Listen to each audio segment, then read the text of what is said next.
सर्वांना माझा नमस्कार. माझे पूर्ण नाव आराध्या प्रमोद कंगाली आहे. माझ्या शाळेचे नाव जिल्हा परिषद प्राथमिक शाळा मोंगा ढोले आहे. आज आम्ही तुमच्यासमोर पावसाळे पावसाळे हे कविता सादर करणार आहे. पावसाळे पावसाळे मला पावसाचे ढग बनवून दे, डोंगर दरी आणि शेतात कोसळू दे. शेतकरी बाबा मला विहीर म्हणून पेरू दे.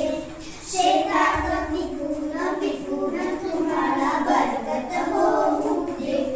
पंथी ग मला दिवा होऊन जळू दे. गरिबाच्या झोपडीत उजेड मला नेऊ दे.